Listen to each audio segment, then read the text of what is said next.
Hello, welcome to another edition of the Pace Report. I'm Brian Pace, reporting from the Jazz Standard here in New York City.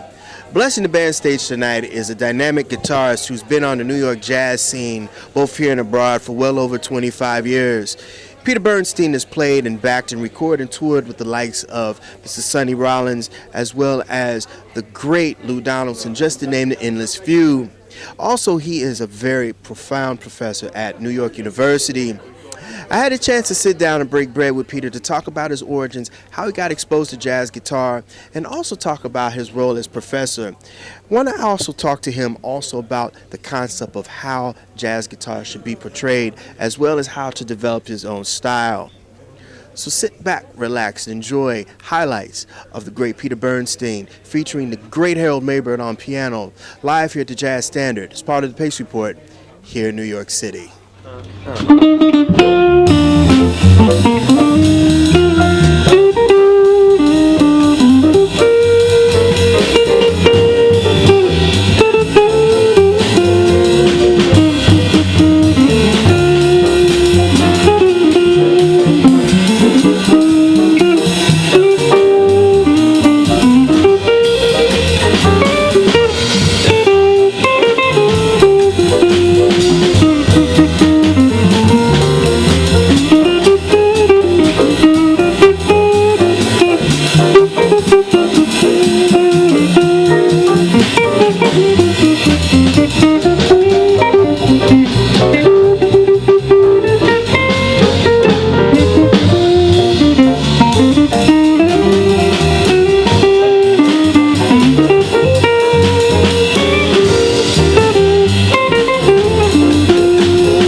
Peter, Yes, sir. it's an honor just to be sitting down with you. I have followed you.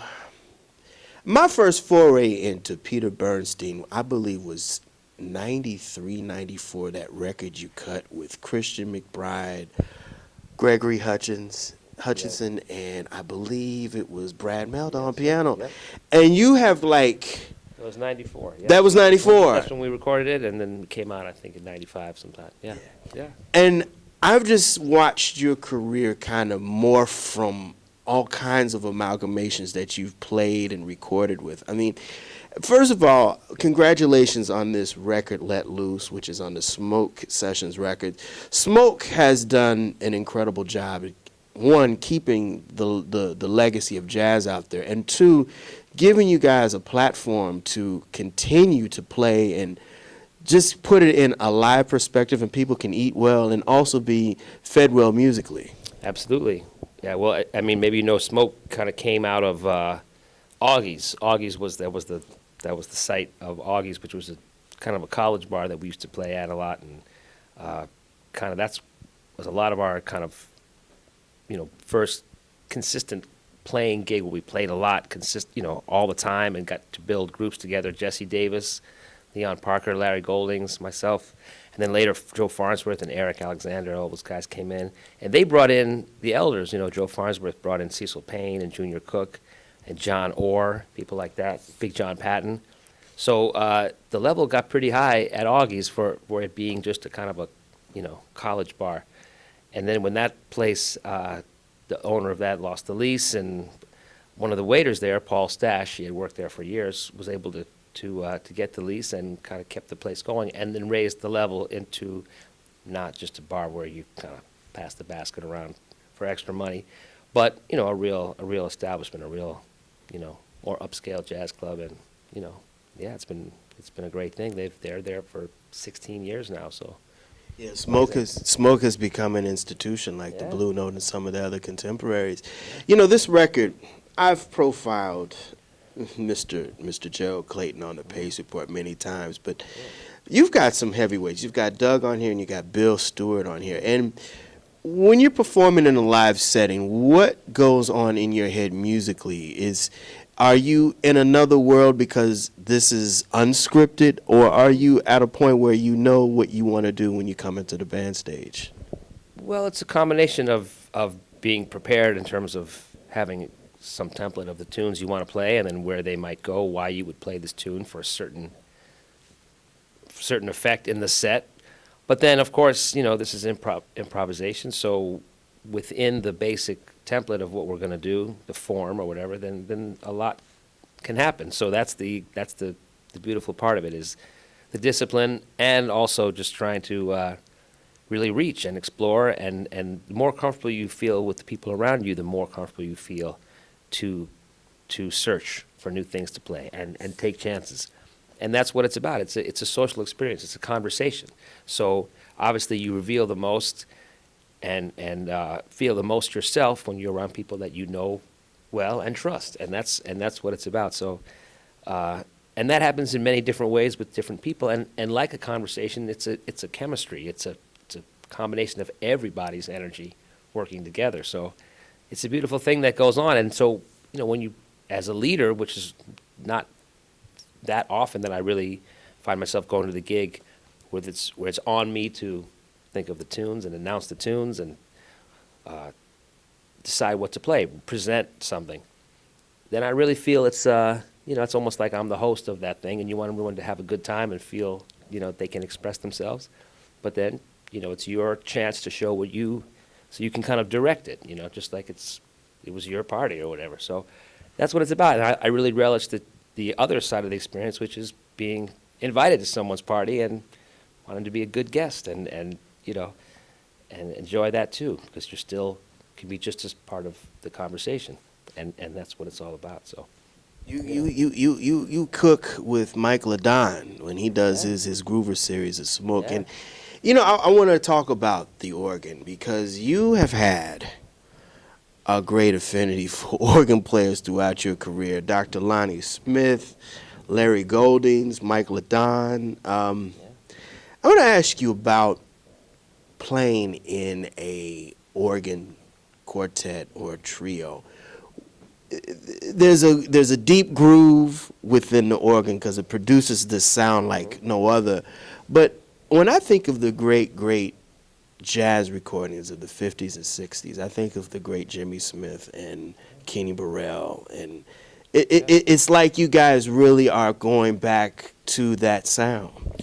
Yeah, well, that's the beginning of that context of those instruments playing together. The electric organ really isn't that old, and I mean it was around, but I think the actual Hammond, or I don't think Fats Waller and those guys were playing Hammond B3s. It was a kind of a later invention, as far as I know, and so he really, the guys in that generation, the late 50s, early 60s, really shaped the identity of the instrument. And I mean, all the guys you mentioned with that I've got to play with are all very different experiences. I mean, all those guys do happen to have a deep groove in their playing in different ways, but the organ is a powerful instrument, and it's not always that. I mean, people really have to know how to control it. It's a huge sound. It's a lot. They're dealing with the bass, and it's sonically such a huge part of I mean, it just kind of can take over, you know.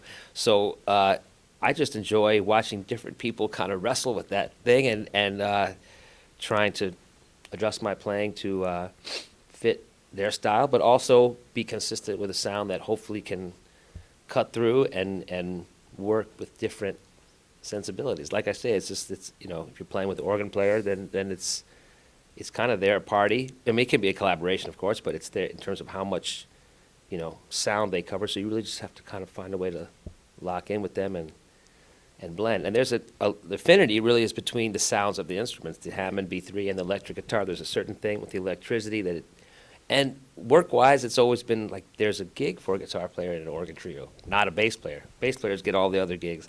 But so I started working with organ players just because that, as a guitar player, that's where there was some use for you. You know, it's a position to play. So I was lucky to, I subbed with Jack McDuff 2 nights up at Showman's when he used to have his gig, and got to play with Lonnie, with Lou Donaldson, and got to play with, thanks to Joe Farnsworth, with Big John Patton and Melvin Ryan, thanks to Brian Lynch. So I got to really hear different guys' approach to the instrument. And then, of course, Larry was my friend who was a great piano player and just kind of could always just kind of play anything with keys, and got into the organ, started, you know, he didn't even have a real organ when we started playing at Augie's. He had like a Moog bass and then like some Korg thing on top, and he just tweaked it the best he could to make it, and he always had a great thing for sounds, and he got it really cooking. And then he got on the B3 and explored all the possibilities of that. So, but again, it's the personality of the person, you know, the personality of the musician, how they operate that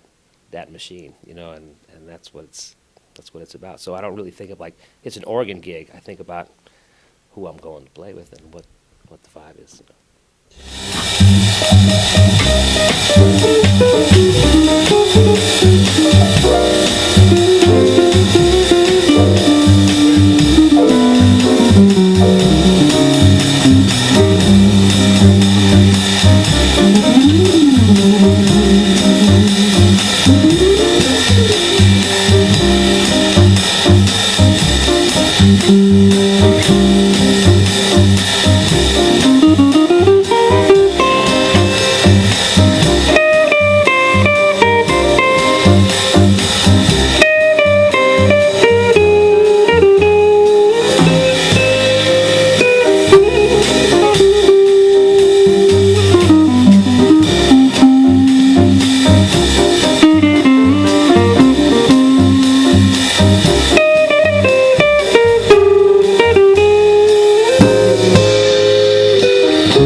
we're sitting here at NYU University, where you are an instructor, and I have to ask you, coming full circle from playing on the band stage to now teaching, what are some of the things that you are trying to implement as an instructor to the next generation of musicians, and also being that you came in like on the last cusp of the Jazz Lions phase.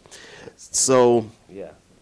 are you seeing the movement? Do you like where the musicians are going? Well, there's a lot of great musicians, a lot of young, more students than ever, it seems like, for jazz, all around the world, all around Europe, more and more programs.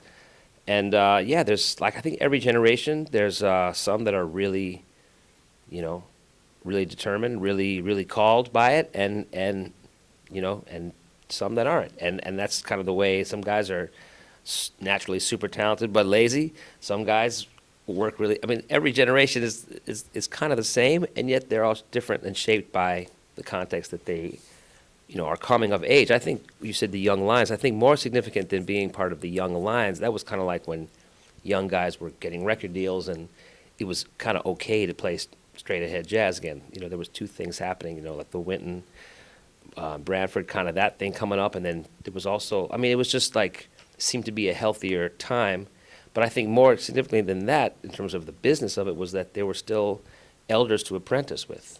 I was lucky to catch the tail end of being able to play with, several of the guys from, And I thought that was really, you brought up the whole analogy of the young guys like Winton, but I always thought it was more of you guys playing with the elder statesmen and you guys moving. It was like you were running the relay race and you got the baton and you had to run with it.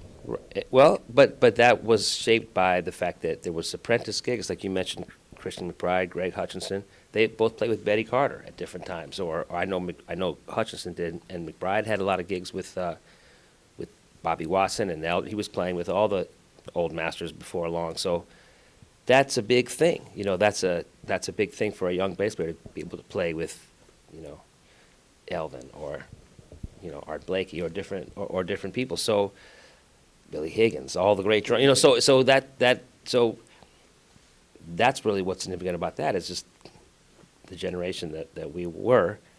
The masters were still around and still and hiring the younger guys. That was kind of still a thing. So that's and I guess you look at it now. It's like people like Winton, Bradford. They're the older guys hiring younger guys. That's just the way that goes. So, but in terms of teaching, I just feel like I had so many great teachers. That's where the New School, when I went there, that's where I met Jim Hall and Jimmy Cobb, and people that I got to actually have experiences playing with outside of school, which was the real education. And so as a teacher, I just feel I can just pass on what people told me. Gene Bertoncini, I got to study with him. Attila Zoller was a teacher. Ted Dunbar. I can teach and just quote people.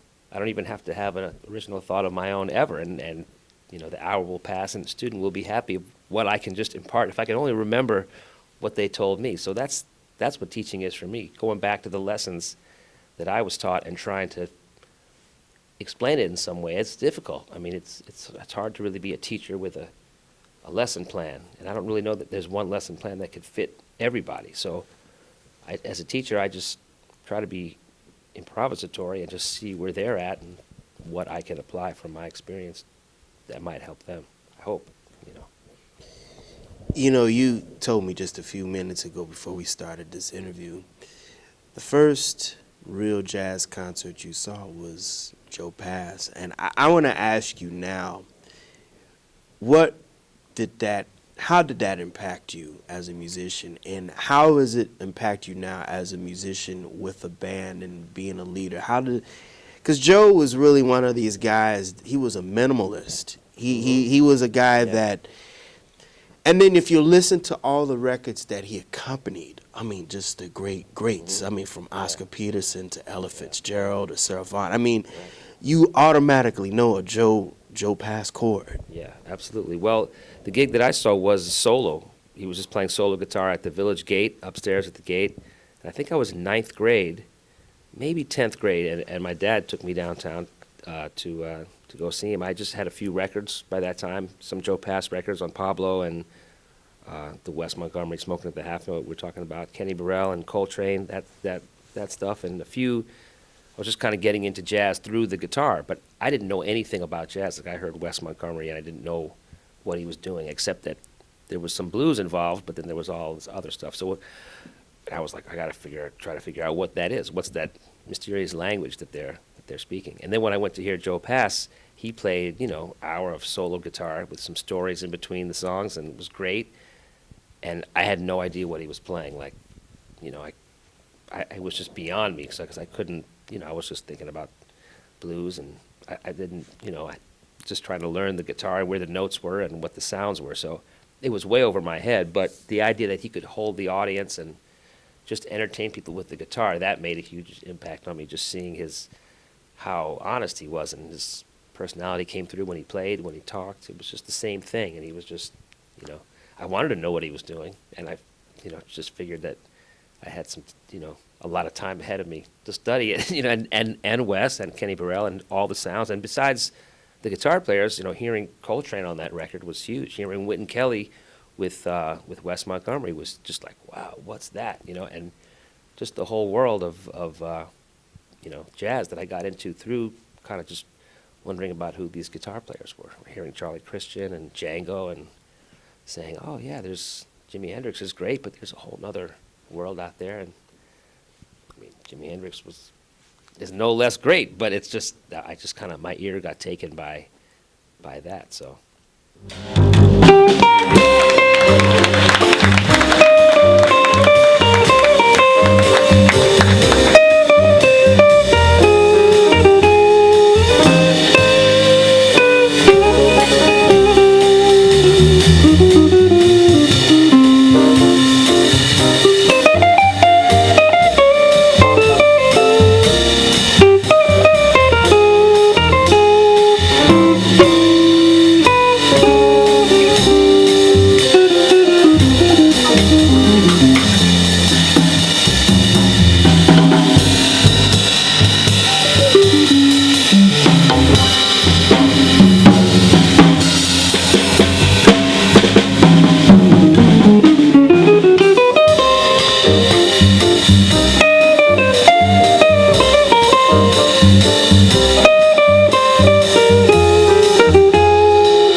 I have to sit down here and ask you this, because when I saw you playing your set at the Jazz Standard, I'm sitting around here to here, I'm looking at Harold Mayburn. I'm like, oh. And then on the right-hand side of me, I'm looking at NEA Jazz Master Jimmy Cobb, who we just talked about. And, you leading a band with these two icons. I mean, one, I know it's got to be an honor and a privilege, one, just to be on the band stage with them. But what is it, and what are some of the things that these two gentlemen are doing to you musically? Well, I've been lucky to know Jimmy Cobb since I was a student at the New School, and there was a class that he taught where he basically just played with us, and so we started getting some gigs outside of school. John Weber and I, and different guys were in the band at different times. A couple of different tenor players. This guy Lars Moeller, who was a student at the time,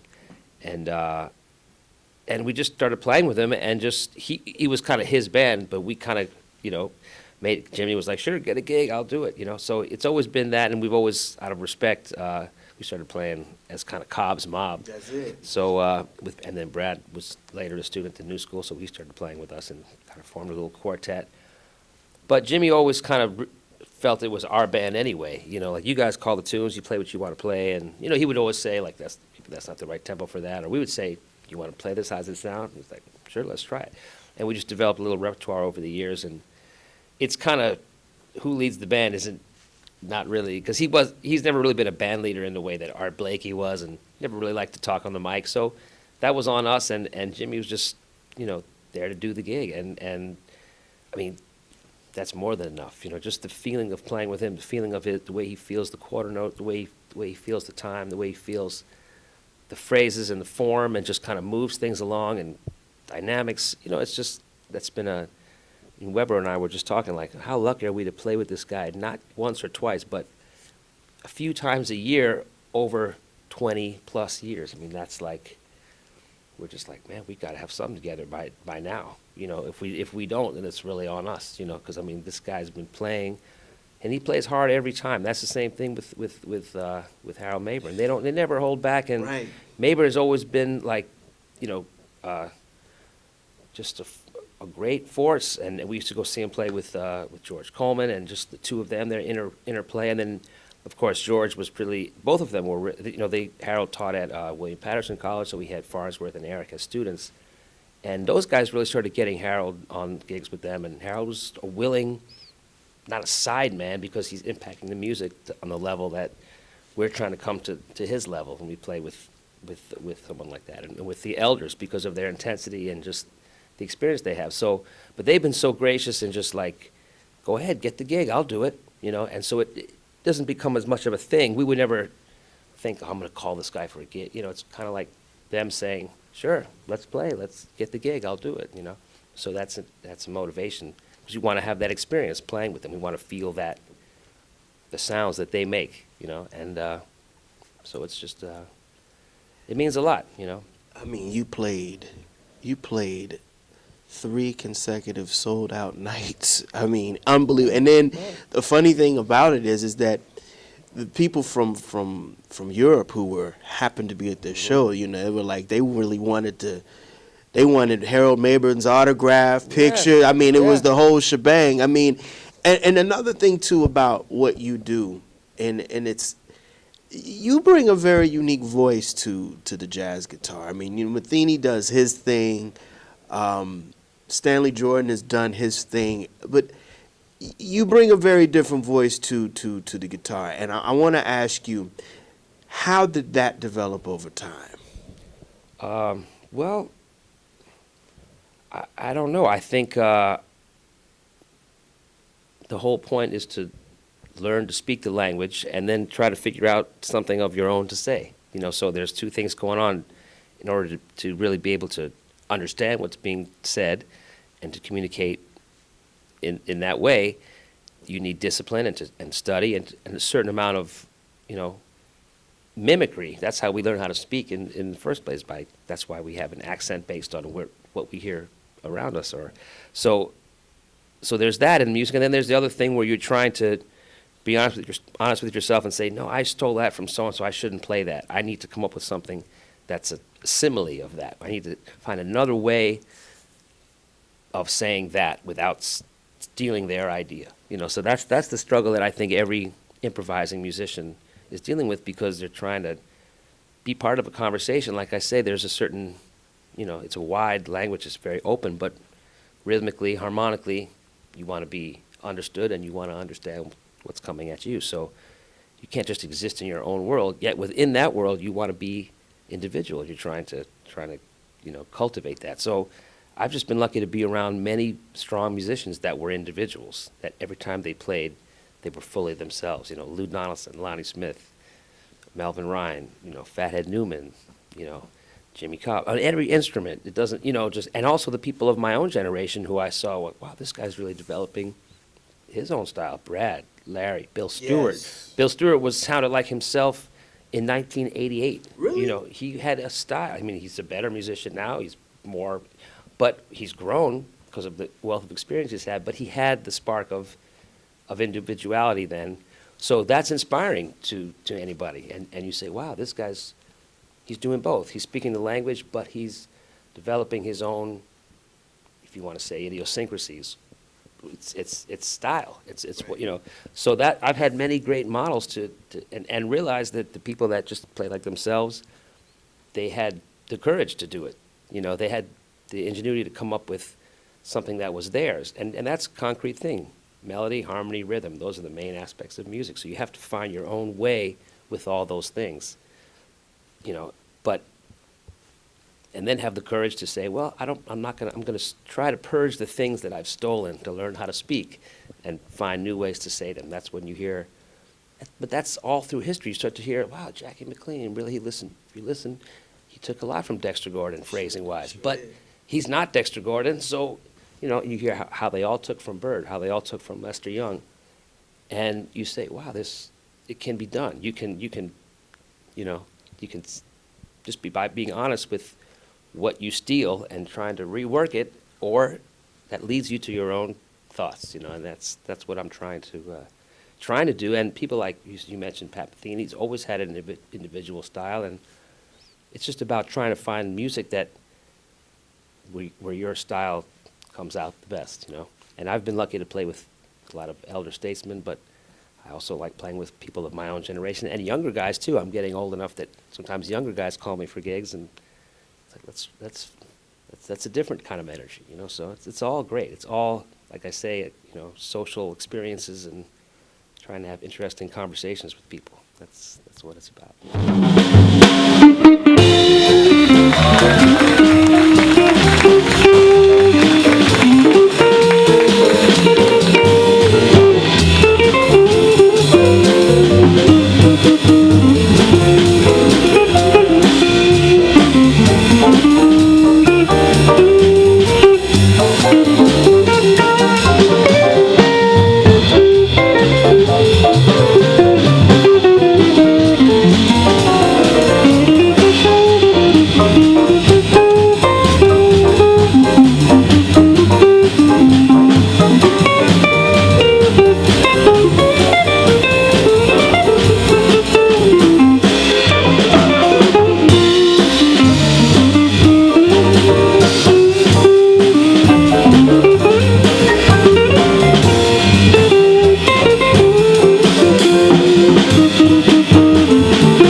You talked about, coming up playing at the new school. What was it about Brad that you guys, hit it off as far as music and friendship-wise? Because, Brad went and still is going in a very different direction musically. I thought that was one of the things I respected about him, as well as Christian McBride, and even to a certain extent, Joshua Redman, because those three, when they came out, they put their foot down, and they sent waves in the music industry, right, especially in the jazz scene.